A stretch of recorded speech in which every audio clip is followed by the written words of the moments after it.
Hello, everyone. Welcome to our show for today. I'm Tom Still from the Wisconsin Technology Council. We're going to have a great discussion today about immigration policy, what it means to the nation, what it means to Wisconsin.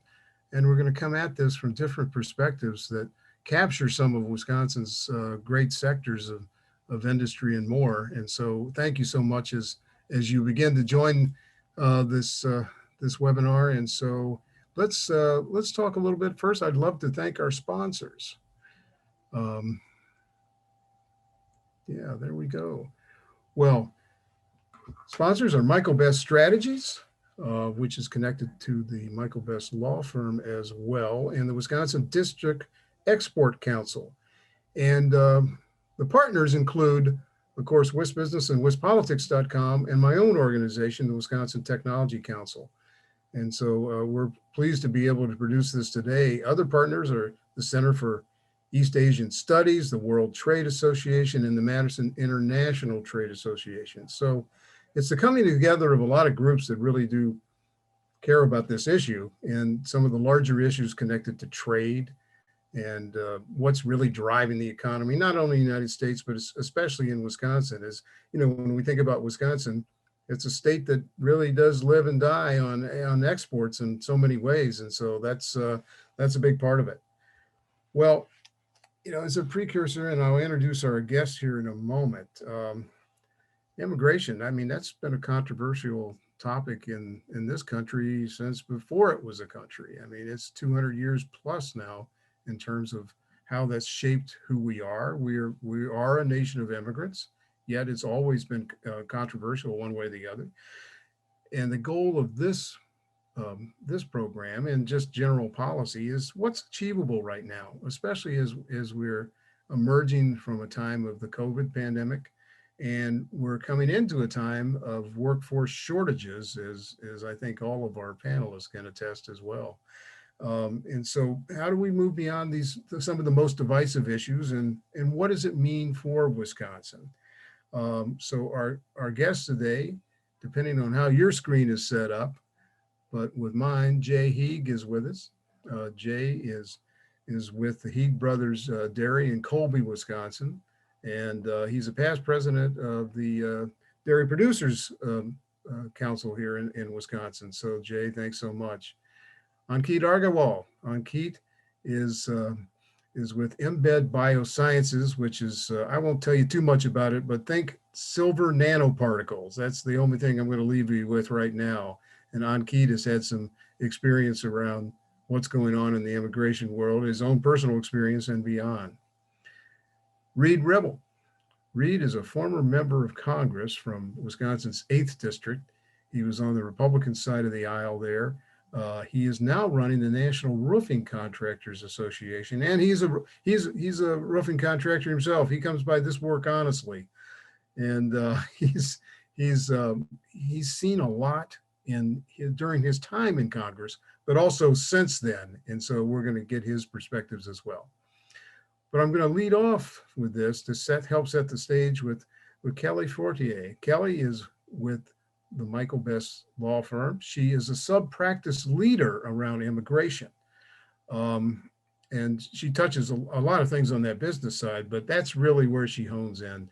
She's got degrees from UW-Madison and Loyola University in Chicago, and really works up and down that spectrum on the immigration side. I mean, it can be dairy, it can be construction related, it can be biotech related, and everything in between. So Kelly, I know you've been following this so closely. Could you start with just an overview about what you've seen, a little bit of history, and then we'll move into a conversation with our guest. Yeah, great. Thanks, Tom. It is quite exciting to be able to speak again to people about immigration. With every new president, we get a shift in priorities and policies. And luckily, President Biden introduced his plan pretty early on in his tenure. And so we have a lot to talk about today. Just a bit of background. When we talk about immigration, we're talking about, a lot of things, but I'm going to focus on employment-based immigration. So how can we expand workforce with immigration? And that could be temporary work visas where someone comes here short term, or it could be the longer term, what we call a green card or permanent residence, which is you bring someone and they can stay here. And both are really important parts, and I work with them day in and day out. But just, I want to give that background so we know where we're starting. We have a couple, I think, big problems here. We have not enough temporary work visa categories to fit all industries and all positions and all people. And then we also have green card categories that might be a little too restrictive, but also incredibly long green card processing times. And there's been a lot of proposals over the years, over the decades, to try to fix those problems so that those temporary work visa categories and the green card categories align with what US employers need. And they've taken all sorts of forms. I'm going to focus today on what President Biden's put out there. His bill was introduced as the US Citizenship Act of 2021, co-sponsored by Senator Menendez and Representative Sanchez. And it does a lot of, if passed, good things, I think, for employers. It is a bill that's really focused, though, on green cards and permanent residence and that long-term employment. It does not contain a lot on temporary work visa categories, expanding, for example, a temporary dairy visa, which we'd love to see. It doesn't have anything like that. So what does it have? It has several provisions that would increase the number of green card spots available out there. So 38,000 extra numbers. They would put back into the green card pool a bunch of unused numbers from the 90s that didn't get used. And it also changed the way we counted just family members or non-family members. So a lot of new green card numbers would, of course, decrease processing times and wait times for green card, and also maybe make the US a more attractive market if you're a job seeker from abroad. Also does things like, it has a provision, if you have earned your PhD from a US school or university, you don't have to worry about green card numbers. You can find your employer sponsor and apply right away. It also, in addition to increasing numbers, there's a few plans or ideas for trying to get the undocumented population some kind of legal status, some sort of permanent status. I'm going to focus on two because it's the ones I hear most about as an employment-based immigration attorney. One is provisions for DACA, or the Dreamers. And a lot of us have heard about the DREAM Act. This would be a provision that would allow people that came here as children without status, who have stayed here their whole life, they're in school, they're working, it would allow them a pathway to a green card and then citizenship.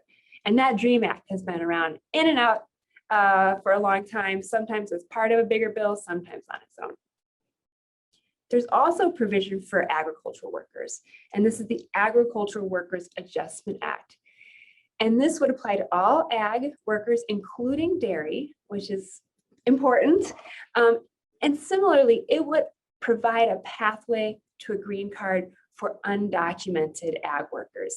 They'd have to show they were working in the ag sector in an ag job for, I think it's 400 work days in the last 5 years.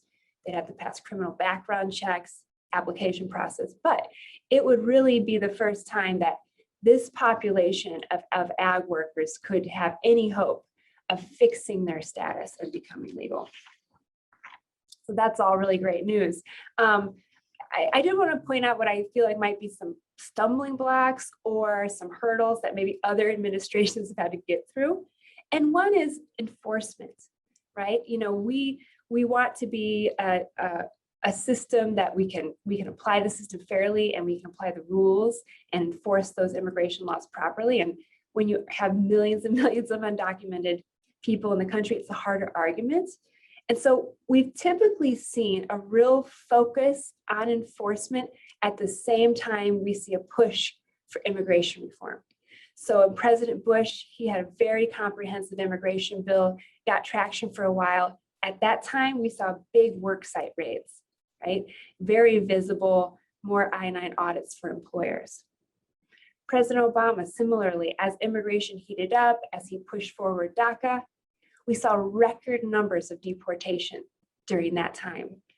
So I would expect more from President Biden on that front if this bill gets traction. We already see the vice president looking at the Central American migration problem in Guatemala. The bill itself, though, doesn't contain a lot of enforcement. So that'll be interesting to watch. We also have the problem of this perception of high unemployment and what happens when we suddenly legalize maybe 11 million people. That's what the estimate says could take advantage of this. What does that do to the US workforce? Are there provisions? Are there enough provisions to protect those US workforce? There's a few provisions, some training opportunities, some funds for US worker protections, but frankly, not a lot in the proposed bill. And then, the second is just the lack of that temporary work visa option. There's still so many industries that sure, it'd be great to get a faster green card, but if you can't get someone here in the first place, does that really help us as employers and trying to attract people and bring them in initially? So that was like the 8-minute overview of what I see going on. Tom, I'll hand it back to you. Well, very comprehensive, Kelly. Thank you so much. And, it's worth pointing out as this moves ahead, a couple of things. As I noted earlier, it's a great time to try to solve it. The COVID recovery is underway. The workforce shortage is very real. And I'm sure former Congressman Ribble can speak to this later, but it's not like it's all Democrat, Republican. I mean, there's different camps in both parties that might have different views on how this goes. So that's a great overview, and thank you. Well, I'm going to turn, because we already talked a little bit about dairy, to Jay Heeg.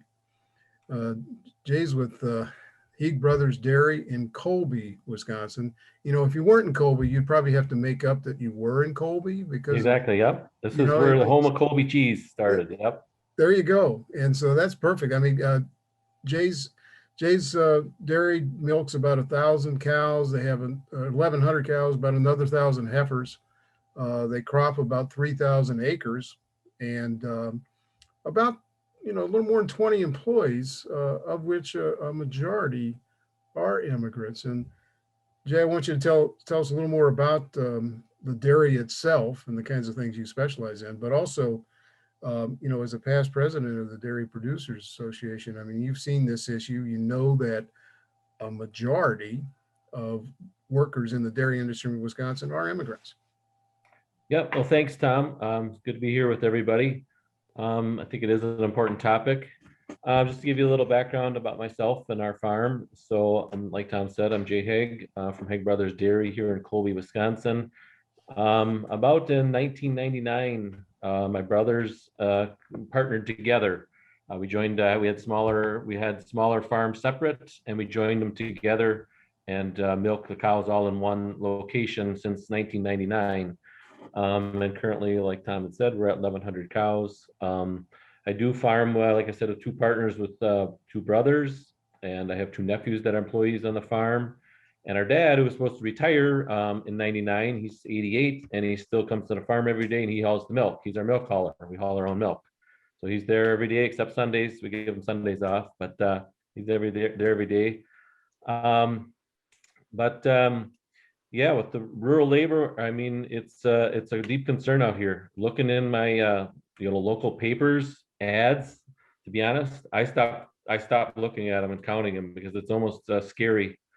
How many are looking for jobs? How many companies and businesses are looking for workers? And with our dairy, we need workers 24 hours a day, 7 days a week. I have people on location at the farm caring for the animals 24 hours a day. So we need people there that understand what's going on. I mean, they're trained in their field. Through this whole COVID, I mean, we found out who essential workers, were. They classified them as essential workers because I think it does get into, we found in COVID with food security. We've seen that food might not be on the shelves. So the different systems that can create that, but we need people that are, trained to deal with and care for these animals. I'll step back a little bit when I talk about my time with PDPW. That's the Professional Dairy Producers of Wisconsin. They're a nonprofit organization. the main focus, they don't get in the lobbying part of it. The main focus is education of producers and its team on the farms. So they focus a lot on education. And I was on the board of directors for 6 years. I just come off the board back in March. And I was president of the board for 2 years. A great experience and met a lot of great people. But yeah, I guess that's some things that I can share with. I'm going to talk about a little bit about another thing, and about we talked about pricing and the markets. We live in a very volatile markets. We depend on the markets for our milk. All of our milk goes into cheese, and it's made here locally at Mullins Cheese. It's 16 miles away, the plant we ship to. But the markets are very volatile. It's a lot of, supply and demand. So we're not sure what we're going to get paid for our milk. It really varies from year to year and can be from month to month. It really has variations. And the cost of, we have to buy some crops. We farm 3,000 acres. All that goes to the cows as feed. But we still have to buy some vitamins and minerals and some other protein sources. So we are hesitant. Worry on the markets, are dependent on the markets, and they vary. Currently this year, markets are going up, and it depends on what's going on in other countries on exports. So we don't have a lot of control on. We can do some things for marketing to kind of control costs, but there's a lot of variables. So it's volatile, and so we can't just raise our price to pay more. So that's the challenges we have. And then we deal with Mother Nature, and sometimes she plays by her own rules. We can do everything right, and we still might have to, it cost us more somewhere or another because of shortage of rain or too much rain. So we have a lot of variables that we deal with. So yeah, that's some things that's going on the dairy side. Excellent. Well, just a quick follow-up here. Like you say, it's very price sensitive. Wisconsin produces some of the best cheese in the world, but you still, it's a very price sensitive market. And, last time I checked, cows like to be milked twice a day. And so the labor involved in this is very consistent, right? I mean, correct. It's not seasonal. It's every day. We milk ours 3 times a day. Yep. So we're milking 21 hours a day out of 24. Yeah. And so that's a huge undertaking. You need a workforce, obviously, to do that. I mean, just to be blunt, you and other dairies have, a number of workers who are perhaps born elsewhere. So it's not like you're stealing jobs from American-born workers. I mean, it's tough to find people to do it. It is very. We've been fortunate. We have a good team. We have a very good team. I have some employees that have been with us for 20 years, many over 10 years. I haven't had to put an ad in the paper. It's usually folks stopping by looking for work. But there's been times where there's nobody looking, and we pass the word along to the others if they know of anybody. And there's been times we've been good currently, but last year there was times we were short people 2 weeks. We were short a couple positions. So everybody's got to pick up a little slack, and it just puts more stress on everybody and everything. Sure. A lot of businesses see the same. Yeah, very good. Well, thanks, Jay. We'll be back to you, as this conversation unfolds with some other questions, especially some from the audience. Let me turn to Ankit Agarwal. I've known Ankit at least 10 years, I think. His company, Imbed Biosciences, did really well in a couple of our governor's business plan contests.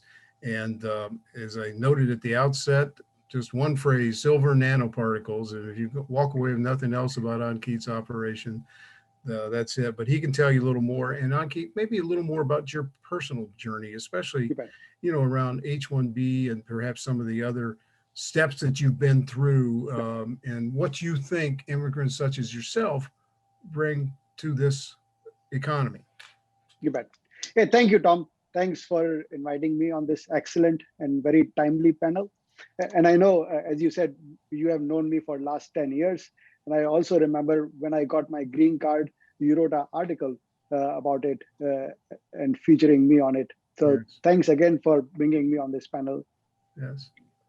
And so, as Tom said, I did my PhD and postdoc in chemical engineering. I came in US in 2002 to do a PhD in chemical and biological engineering. That was at Iowa State University. So have been in Midwest forever.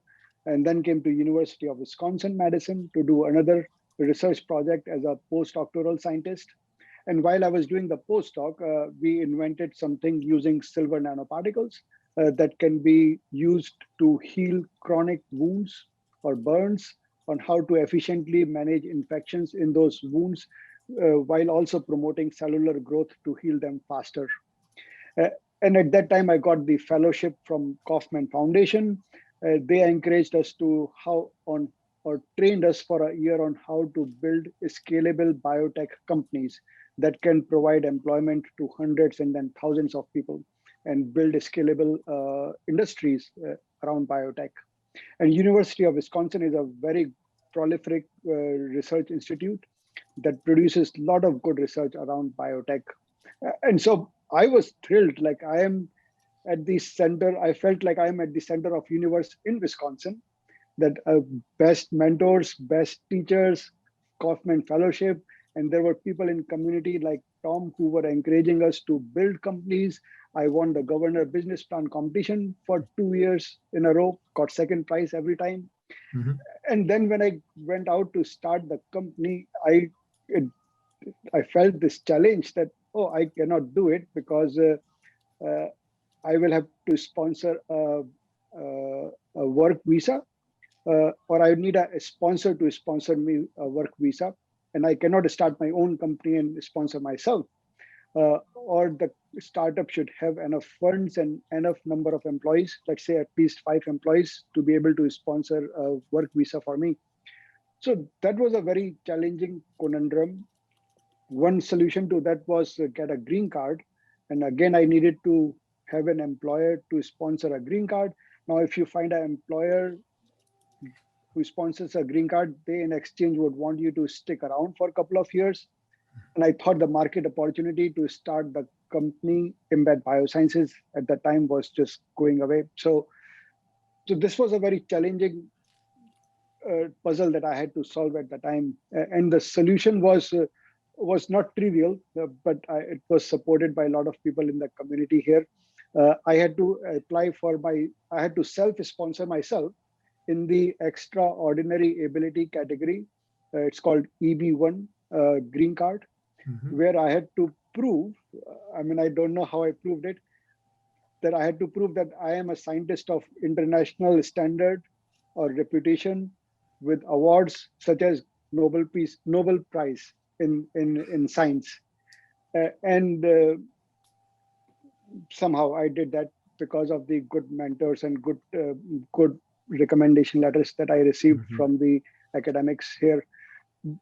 But I think in hindsight, it shouldn't have been that difficult for a scientist, very well trained, very highly educated. We have hundreds or thousands of good scientists immigrant scientists at University of Wisconsin that converge from all over the world in Wisconsin. It shouldn't be that difficult for them to stick around and start a company or to work in a company.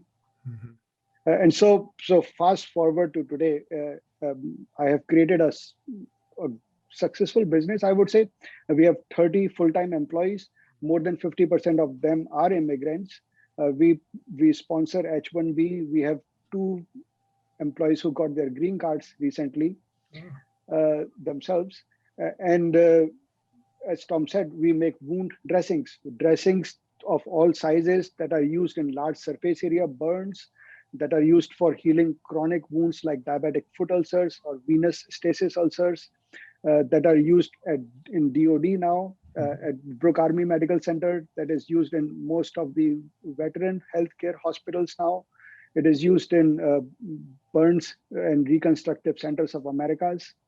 And we are growing. We are in almost 10 states, and our plan is to get from 10 states to all 50 states, and then go global to get this technology globally in international markets. Yeah. Very well. So this is, I mean, you're right. This is a catch-22 for people like yourself. Talented scientist wants to start a company, has now built that company. Like you said, you have 30 employees, a great product. Yet the green card sort of rules meant that in order to stay, to get that status, you had to be working for another company. So it seems it disadvantages those who are in the startup world. I think people like yourself and Kelly. I'm going to turn to you quickly on this. Do you see that situation a lot? Oh, absolutely. I consult with a lot of students that even in the course of their degree programs have already started businesses, have already, formed partnerships, have great business plans, great ideas. And they are shocked when I tell them, hey, this is a great business, but you can't work for it. Mm-hmm. If you want to stay, you need to go find someone, you need to put your business on hold, go find someone to sponsor you so you can stay in the United States, get that green card process as quickly as you can, and then go back to the great business you wanted to start while you're still in undergrad even. So it's really disheartening for very many students, talented individuals with great ideas. And sure, if the green card process was a 1-year process, a 2-year process, maybe you wait it out. But hey, when it's a 10 or 15-year process, it's not workable. Yeah. How long, Ankit, did it take you to get your green card from start to finish? I was the lucky one, Tom. I applied in this EB1 category. Mhm. It is always current. I got it within a couple of months. But again, it was like nobody would even try to do it. That was my last resort, proving that I am a scientist that can get a Nobel Prize someday. It was totally absurd. Like as a student to apply, go for. But I think what they really liked was my entrepreneurial part Sure. of it. That Right. I was committing myself to start this company. And having said that, at the end, it was very encouraging. It encouraged me to commit. Uh, like I have been doing it for 10 years now. To all these 10 years to Yeah. prove out that yes, I was committed to do something like this. Yeah. Yeah. Well, and But congratulations. I wanted to bring one challenge now that we are hiring more kids from University of Wisconsin, for example. A lot of our employees are from University of Wisconsin. The biggest challenge is getting these fresh graduates an H-1B visa, because like I was reading statistics for this year. We hired one candidate this year.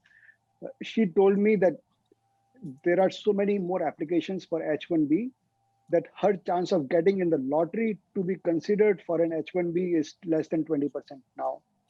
So there were 200 applications and there were only 65,000 seats for H-1B. So this is another challenge that all these fresh graduates are getting into, that, and they get only 1 or 2 chances to stay on an OPT after graduation. That's some problem I want to call out for. Yeah. That's a very, very poignant. Well, let me turn to former Congressman Ribble. In the House of Representatives, represented the 8th Congressional District, as I noted, basically Northeast Wisconsin. You are your background, you were in the roofing industry and other things associated with construction, but primarily roofing. And now you're running the National Roofing Contractors Association. And I wonder if we could just spend a little time about what you see, not only within your industry, but what you saw during your time in Congress and what you think might be a good pathway moving ahead. What could help, sever this Gordian's knot of an issue? Well, I've seen a lot, obviously, and the worker shortage in certain trades and certain industries has been going on for decades in the U.S. And one of the reasons that the immigration issue has not been really resolved in an adequate manner, it's really a multiple of things that are going on. One of the things is just an unwillingness of members of Congress to ask the big question: what's next after what's next? I mean, what actually happened? What are the unintended consequences of a particular action by Congress? I mean, Kelly, you brought something to mind when you talked about interior enforcement of the law. Well, what happened during the Bush years when they dialed up enforcement internally is an entire underground economy emerged because it was unlawful for businesses, legitimate businesses, to hire an undocumented worker that was in the country. But that undocumented worker didn't go home. They just created a business on their own and went direct to the consumer where there is no penalty.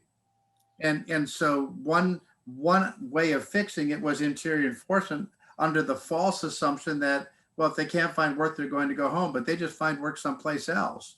And so there's this kind of nonsensical approach to immigration that's been going on now for decades. And I mean, there are people in the country that have been here under temporary protected status for nearly 20 years on some activity that happened in their country that caused them to flee the country. Could have been the earthquakes in Haiti, the mudslides in El Salvador, and these workers come here. Well, they come here, some unlawfully, and then get temporary status, some legally and have temporary status. But this whole idea that it's temporary is almost nonsensical because these people have to find work. You don't want them coming here and becoming wards of the state. So they then go and get a job. And what's the next step? They find a spouse, they create a family, they advance in their companies. And now 15 years later, the idea is, well, let's end temporary status for Haitians or El Salvadorans or Panamanians or whatever.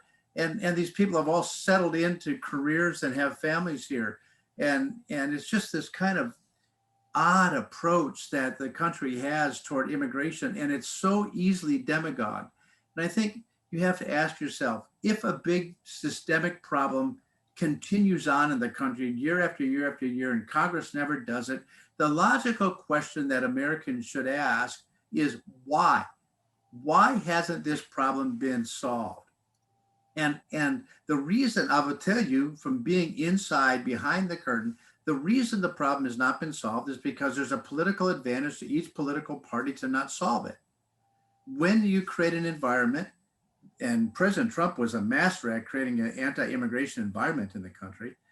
When you create an environment that someone wins politically by not solving it and by demagoguing it, you just perpetuate the brokenness that's there because somebody is always winning from the brokenness. And so you must ask yourself, who is winning from the brokenness? And at some point it is politicians of one stripe or another. And as you said in your opening comments, Tom, it's bipartisan. Big labor has always opposed immigration, particularly for the trades. And so if you've got the unions opposing it, you've got a lot of Democrats that oppose it. And the immigration opposition on the right has been for a bunch of different reasons. They're saying it suppresses wages and things like that.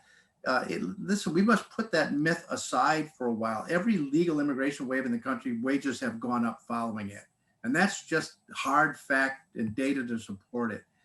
But the reality is, if it were simple as wages, if the roofing industry would have all the workers it wanted by raising the wages, that's about as simple a fix as possible. They would just raise the wages and have workers.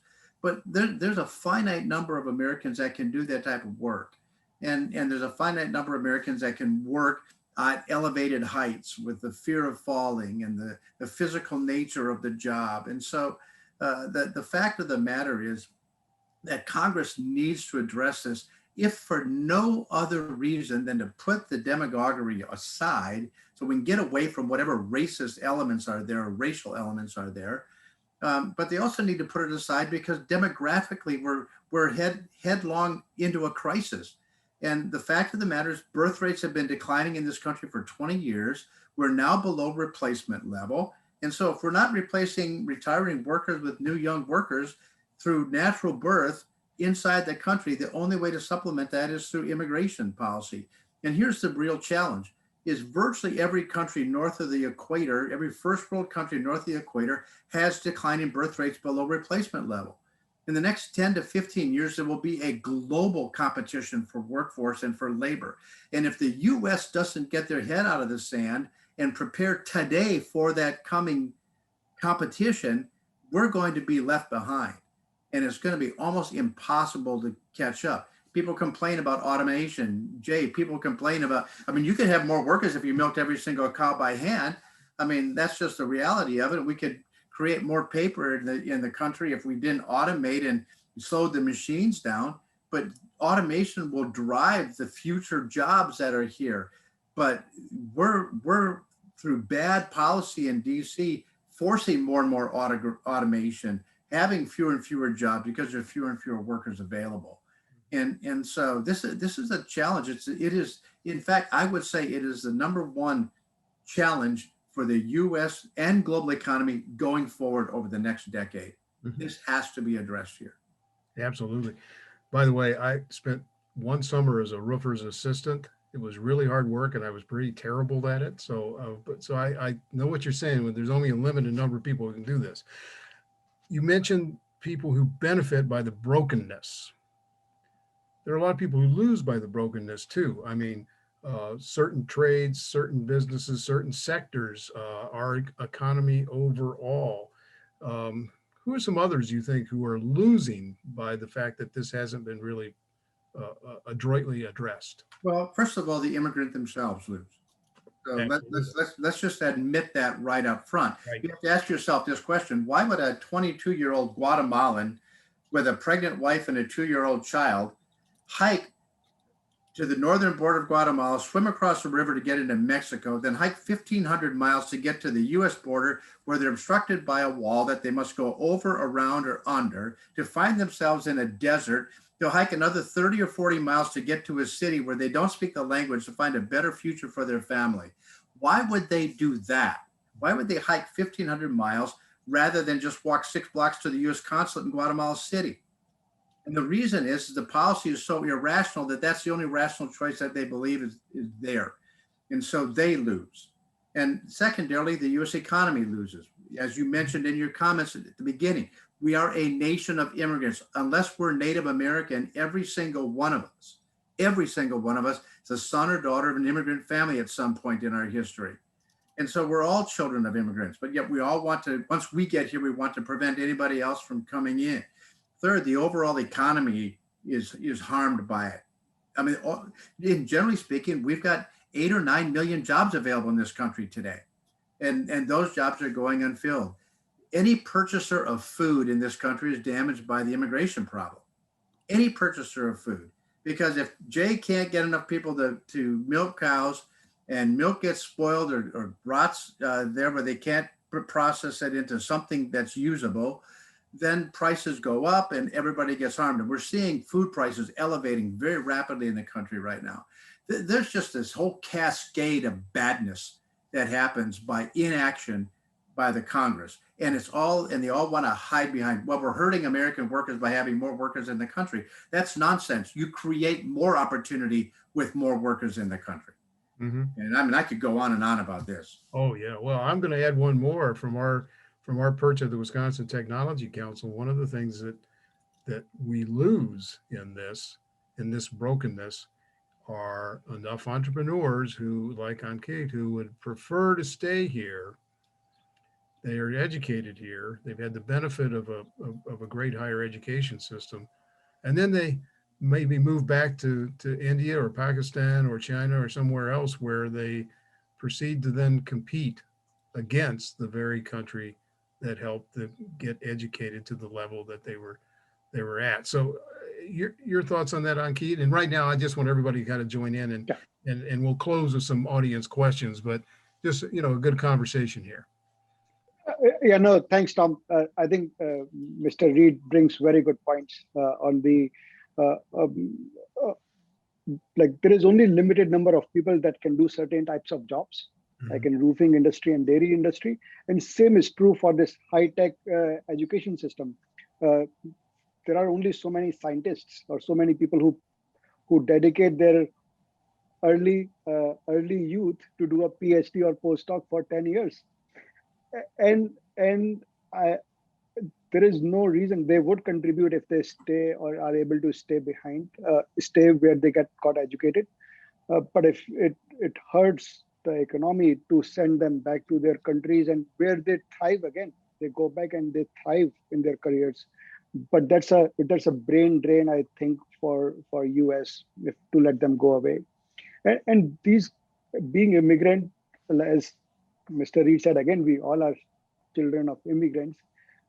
We have this fire to do something, to go that extra mile and most of the entrepreneurs. I think Kaufman Foundation did a survey and showed that more than 50% of the large scalable companies are founded by first or second generation immigrants. So there is so much potential in keeping them and getting them employed in startups and early stage companies. Yeah, very good. Well, former Congressman Ribble noted one of the big myths, which is the notion that immigrants depress wages. Right now, we're seeing I think every business I know of is kind of raising their salaries almost just to counter that. What are some of the other myths that are out there? Kelly, I might turn to you on this. I mean, there are, I'm just going to paraphrase this a bit, but that immigrants might commit crimes more than others, or immigrants are taking away other opportunities for native-born Americans, or the drug issue that comes up every once in a while. What are your thoughts on that, and anybody else here too, and especially Jay, because you've had a bunch of people you know and trust who are working on your farms, and so yeah, let's talk about that a little bit. Yeah, I think there's two big myths that I encounter, and one is this perception of higher crime rates among immigrants, and that's just not true. If you look at native-born population versus foreign-born population commits less crime. Mm-hmm. It's not a fun talking point necessarily, depending on what you're trying to accomplish, but that's the data. The other big myth I see is, well, why we want to follow the laws. They should just follow the laws. They should do it the right way. It's not our problem that they don't have status or documents. They should have done it the right way. And you alluded to this. It's not possible to do it legally for most people outside the United States. I don't think most people realize that once someone may come in legally, once they overstay, once there's a problem and they lose that status, if they're here more than 6 months, they can't fix that. They cannot fix that problem, even if they're highly skilled and they have an employer that loves them and wants to do whatever they want. Like the way the immigration law is set up, you can't fix it unless maybe you marry a U.S. citizen. And I get that call a lot. Talking to employers saying, I love this worker. I want to do everything. Cost is no option. And I have to tell them, it doesn't matter what you spend. The law simply doesn't allow this person to correct their status. And I'm going to guess, Kelly, that for every immigrant you're able to help because they can hire you, there might be 10 who perhaps can't afford it, and the system is almost unnavigable for them. Yeah, that's the other thing. People call me a lot and say, do I need a lawyer to do this? It shouldn't be that hard, right? It is so incredibly complicated. And I speak with friends overseas and they can't believe, why does it take you 300 pages to file a green card now? It's just incredibly expensive and complicated. And at the end of the day, there are just certain industries I just can't help. I mean, I work a lot with dairy, but I don't charge dairy anything because there's nothing to be done for dairy right now. It's just an unfortunate problem. And it's one we've known about for a long time. We know dairy's had a problem with work visas for decades. We should be able to fix that. Yeah. Well, let me turn to Jay on that note. I mean, Jay, do I recall Colby's about a half hour west of Wausau, maybe a little more? Correct. Yep. Yeah. Yes. And so you get around that whole area, Marathon County, central Wisconsin, northern Wisconsin, and then of course with your experience with the professional dairy producers, what are the myths you encountered? When you run across people, do they ask you certain kind of questions about your workers, or do you hear it elsewhere? What are your thoughts? Maybe years ago, 20 years ago, I mean, we've been dealing with it for the 20 years that we've been a partner together. But at the end of the day, we need good people, and it really doesn't. I need people that care for animals. That's I need good people. Doesn't matter where they're from. That doesn't matter a bit. I just need somebody that's dependable, that's going to do a good job, and that cares about their job. And a lot of them, so they're good people and good families.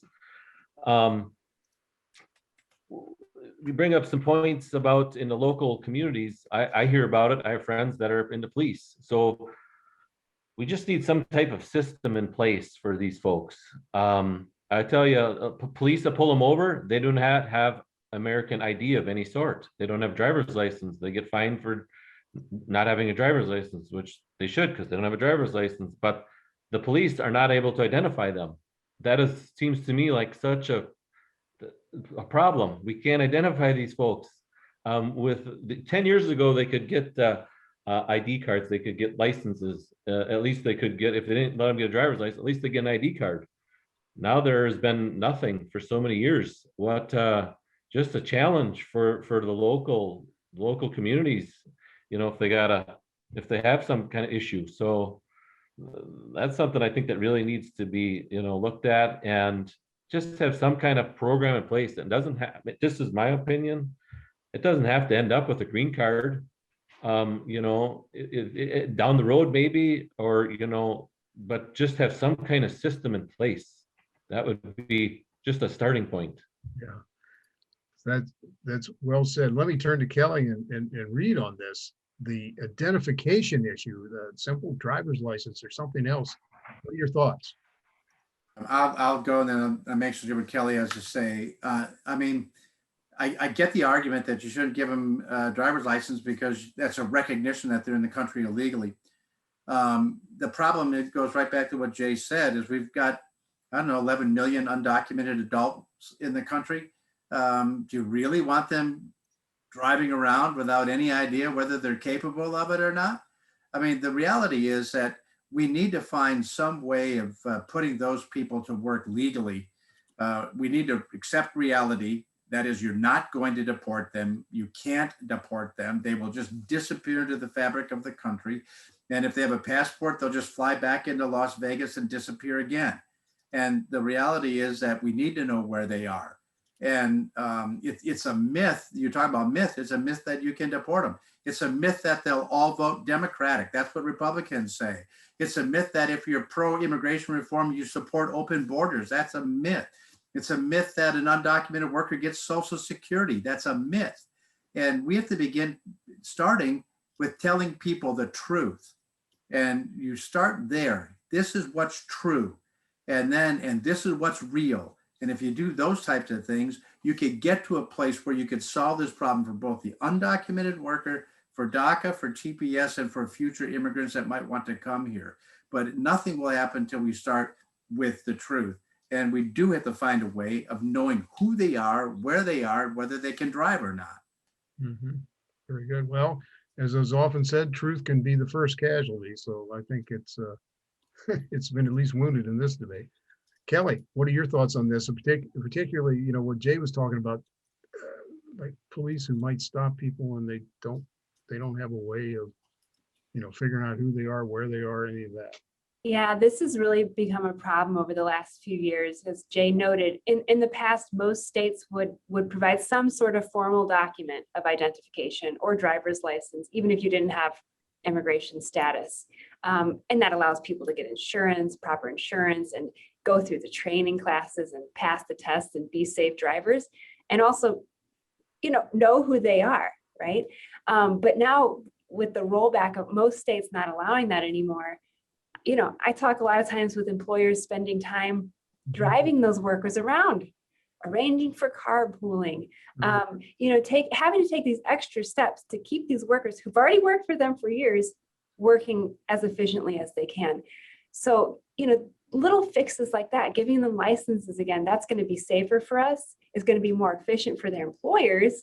And it just makes them more a part of the fabric of our communities, which we all want, right? They're already here. They're here. And Kelly, you touch on a really important issue, it seems to me. While most people will think of immigration as being a purely federal issue, you know, in terms of how it could be resolved, it's not. I mean, there are certain things that perhaps states can do. What are some things that you think Wisconsin could do in this regard that could help it? You know, yeah, the folks who work for Jay, the folks who work for Ankit, the folks who work for Reid's contractors. So there has been some state legislation on the driver's license issue. And that would be just, to me, a real obvious, easy thing to do. You know, if you can prove your identity and you pass the test, you get a driver's license. We know where you are, what you're doing, and we're not spending law enforcement resources to ding you every time we pull you over without a license. There has also been some proposals over the last few years setting out a state-based visa program where states would really work in conjunction with the federal government to say, hey, we have these high unemployment industries or sectors, and we're going to take some responsibility for managing these state visas. That didn't get a ton of traction, but it's an idea that's out there, and it would allow states that really, you know, certain states need more workers than others. Right. And so this would allow those states more play and more action and more input into that, in solving that problem through immigration. Because certainly more immigration in certain industries is going to resolve a ton of staffing problems if that can happen. So a state like Wisconsin could conceivably gain a competitive advantage, at least on the workforce side, by doing some things that while there's certain things that are province of the federal government only, but there's certain things that Wisconsin could do to set itself apart. Yeah, I mean, if Wisconsin will give you a driver's license, even if you're undocumented, you will see immigrants, undocumented immigrants, move here for that. Because when these rules started changing, we saw people moving, okay, I can still get a license in this state. I can still get a license in that state. I want to be where I'm, you know, I can do that still. So I think that we would, you know, maybe be more attractive to certain populations. Okay, very good. And Well, that's probably, Tom, that's probably the reason it's not going to happen, right? Because most Republicans in the state assembly and state senate are going to say, okay, does the state really need more undocumented workers? If you make it easier for an undocumented worker to come to Wisconsin, you're going to have more undocumented workers. And that, I think, from a political standpoint, would be an argument against it. And that's why a lot of these policies, in my opinion, because of the ability of the portability here in the US, the ability to move about from state to state, it really needs to be a national solution, because just because a worker starts in Illinois doesn't mean they're not going to end up in Wisconsin or Montana. And if we really want to know where all these workers are, then you have to do it on a national level. And it becomes a political challenge, to be honest with you, to answer the question. And legal immigrants, it doesn't matter. They can get driver's licenses. correct. Okay. Well, let me move to some of the questions from folks who have tuned in to watch this, and I know that the recording is going to be out there, so perhaps they also have a chance to go back and revisit. There's a group of demographic questions, sort of, and this has been touched on, but you know, the aging of the workforce, the aging of the population in general, the notion that some counties are going to be a little younger or older than others. So it gets back to something I think Reid and others said, that it has to be addressed, it seems to me, because it's going to be a worldwide problem pretty soon in terms of birth rate. And I would just say, when you get down to the county level, inside the state of Wisconsin, there are counties that are winning and losing. And the further north you go, the more rural you go, the more likely you are to lose population, because young people go through high school and they say, there's just no future here. There's not enough jobs in Crandon, Wisconsin, or Colby, Wisconsin for me to stay. So my future is not here. And so what the state has to do, and what those counties have to do, is recognize that they must own that problem. They must look in the mirror and say, how do we make our county more appealing than the county next to us? How do we have better paying jobs? How do we make this the place that money should be invested? And what can we do? Because it's all about Oconto County competing with Menominee County and so on. And it's not so much Wisconsin competing with Illinois. The competition is occurring inside the state, and the state government has to do better on education, particularly in the technical colleges and 2-year programs for graduates of high school, particularly in rural America. Good. There's a sort of a cluster of dairy questions too, Jay, but I'm going to summarize it and say, what do you see as the future of the dairy industry without some sort of a rational approach on immigration moving forward? That's a great question. You know, technology is getting leaned on more and more technology is getting utilized in all kinds of industries. Dairy's trying to integrate it as much as possible. I mean, we're trying to do robotics. They're trying to do AI, artificial intelligence. Those type of technologies are being presented to us. But we still do need a lot of labor. We still need someone to care for this newborn calf that's just born. It can't take care of itself. And the mother can't. We have to help them. So there's a lot of challenges. And trust me, on our farm, all of my friends' farms, we're all talking about what's the future. What does the future look like? Because of labor. That's the big challenge. But technology is one of the ways that we're going to look at doing that, because I do think, next generations coming in that hopefully want to do it. We have to make it appealing for them, and I think technology is going to be a way for that, because the younger generations, that's what they know now. That's how they know how to communicate, is through technology. Right. Very good. And this is, there's some questions really around H1B, H2B status. And I'm going to address it, Ankit and Kelly here. What do you think are the chances of just maybe addressing that issue, even if it's not a part of the bigger solution as we've described today? What are the chances of increasing on that side? Yeah, no, I would say one thing, then Kelly can take over, please. H1B is the only way a fresh graduate from a university who is an immigrant can work in an American company, in a US-based company. But there is a limit. There is a cap on it that they give only 65,000 H1B visas every year. And as I said earlier, there were 200,000 fresh graduates who applied for it this year. So there is, and they can do it this only so many times, 1 or 2 times, while their optional practical training period expires. And so on one hand, we talk about growth in businesses, growth in startups, hiring more workforce, highly educated workforce. But on the other hand, this 65,000 number has been around for last 20 years. And so it's so counterintuitive that how can we grow workforce and grow education system where more international people come here for education, higher education, but not increase the H1B visas, which is the only way for them to become part of the American workforce. So my strong request to the US Congress is to increase the H1B cap so that we can get more people in United States. 65,000. Kelly. Yeah, increasing the cap would be a real easy solution. And we saw a higher cap during the .com boom. Congress increased the cap. It was over, I think, 200,000 at the time I started practicing immigration laws. It was big. And then suddenly it was gone. .com bust, back to 66,000.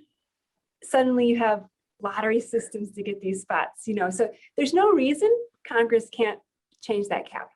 Okay. And, with the H2B program, we have seen by, other provisions to increase those numbers. It's not a long-term solution or raising of the cap, but we've seen some movement in the H2B numbers. So those are sort of easy fixes, right? We see a need, we see people trying again and again to get these, employers need them. Just have Congress lift the cap. Seems so easy. Okay. All right. Let me give the last word here before we close and thank our sponsors and partners on this again, to former Congressman Ribble. You talked about the brokenness, people benefiting from the brokenness. Obviously, a lot of people lose from the brokenness, starting with the immigrants themselves. And you also talked about the notion of, truth. And I know your organization is a member of 2 other coalitions that care a lot about immigration reform. What's got to happen? I think you're a Republican. You are representing, a district that is largely Republican, at least has been over time. The truth side of things. What's got to change at the top? And that's like $1 million, maybe $1 trillion question, and I'll put it in modern terms, $6 trillion question. Right. at its core, we have a people problem. And if people are rewarded for not telling the truth, rather they're just telling people what they want to hear, and there's no consequence for it, we're going to continue to have a lack of truth telling in the country. And so there comes a time where this broad coalition of center America, whether center left, center right, has to demand truth from their elected officials. And you talked about all the people that lose from the brokenness. Those people who are losing from the brokenness have to get politically engaged, even though they would rather not. You know, we got the extremes that are engaged, but the people that need to be engaged, that wide swipe in the middle America, they need to get engaged and demand something different from their members of Congress and from their president, so that the brokenness doesn't continue and we stop rewarding the fact that falsehoods are being out there and propagated. And just because it's uncomfortable to tell someone the truth that doesn't want to hear it is not an excuse to not tell the truth. Mm-hmm. And so at its core, we have to begin to change the people that are there. And ultimately, that will become part of the solution. And then people need to reward truth tellers in Congress. Mm-hmm. Not people that are just kind of scratching an itch, but actually telling them the truth, the hard truth about where we are as a country and what has to happen. And so big challenge for the country. And immigration is just kind of a picture of a broader issue that we have with governance right now. Yeah. Well said. Maybe we can find you another district in Wisconsin that you can run again. We need you back. I'm an old person. I'm spending a lot of time with my grandkids. Okay. All right. Well, I once again, I'd love to thank all of our panelists, Jay and from Heeg Brothers Dairy and the famous Colby, Wisconsin. Thanks for having me. It's good. Excellent conversations. Yeah, absolutely. Kelly from Michael Best and where she leads that sub-practice group around immigration. Ankit and Imbed Biosciences and his work around silver nanoparticles and treating wounds, which is all important in so many different ways. And former Congressman Ribble, who now leads the National Roofing Contractors Association and is in touch with this issue all over the country kind of every day. So thank all of you. And I want to thank once again our sponsors and partners on this, Michael Best Strategies, the Wisconsin District Export Council. Of course, the Tech Council is a partner with WisBusiness and WisPolitics.com on this. Stay tuned as we'll be on this issue of trade and immigration and just sort of how foreign policy can affect the economy and many other ways moving ahead. The Center for East Asian Studies, the World Trade Association, and the Madison International Trade Association. So on behalf of our friends and partners at WisBusiness, thank you all for being here today. And look for coverage on WisBusiness about this. I'm sure this is gonna make a little bit of news. So thank you all. See you soon.